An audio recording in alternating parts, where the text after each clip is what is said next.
বর্তমান যে তত্ত্বাবধায়ক সরকার এবং বৈষম্য বিরোধী ছাত্র আন্দোলনের যারা সমন্বয়ক তাদের কাছে জানাচ্ছি, আমাদের প্রথম দাবি সংখ্যালঘু নির্যাতনের বিচারের জন্য দ্রুত বিচার ট্রাইব্যুনাল গঠন করে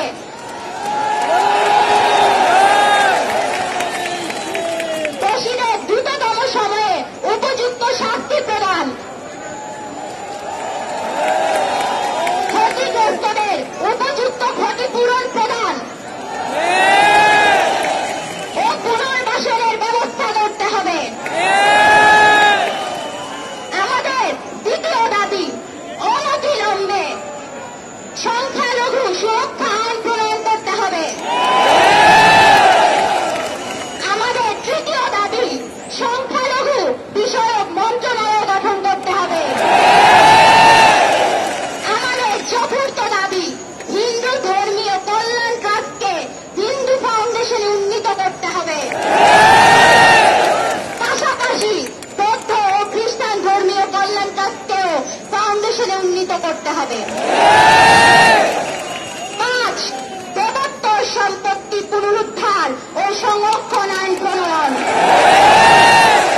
এবং অর্পিত সম্পত্তি প্রত্যর্পণ আইন যথাযথ বাস্তবায়ন করতে হবে।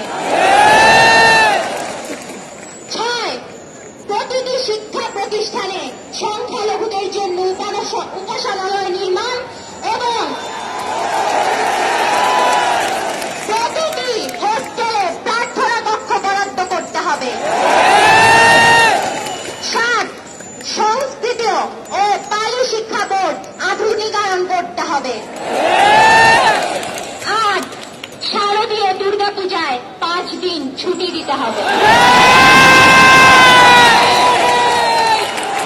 আমরা এই 9টি দাবি সকলের কথা বিবেচনা করে আমরা ঘোষণা করলাম আমাদের তত্ত্বাবধায়ক সরকার এবং বৈষম্য বিরোধী ছাত্র আন্দোলনের কাছে আমরা আহ্বান জানাই, দ্রুত এই পদক্ষেপগুলো বাস্তবায়নে আলোচনায় বসতে হবে আমাদের সাথে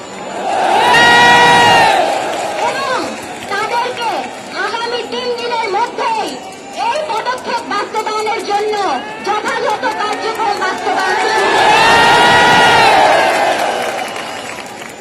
এর পরবর্তীতে যদি আমাদের দাবিগুলো না মেনে নেওয়া হয় আমরা পরবর্তী কর্মসূচি ঘোষণা করব এবং রাজপথ ছাড়ব না। আমরা একটা শান্তিপূর্ণ সমাধান চাই। আমরা একটা শান্তিপূর্ণ সমাধান চাই। আমরা কোনো সংঘর্ষ চাই না, আমরা কোনো দ্বন্দ্ব চাই না। যখন যে সরকার এসেছে আমরা সব সময় চেষ্টা করেছি সকলের সাথে একত্রিত হয়ে মিলেমিশে এই বাংলাদেশে বসবাস করার। তাই আমাদেরকে দয়া করে বারবার রাজপথে টেনে আনবেন না।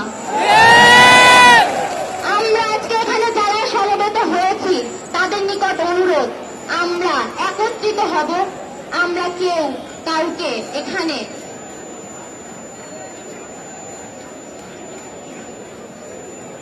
এবং এই মুহূর্তে দাবিগুলো জানানোর পরে আমরা আজকের এই কর্মসূচি শেষ করলাম এবং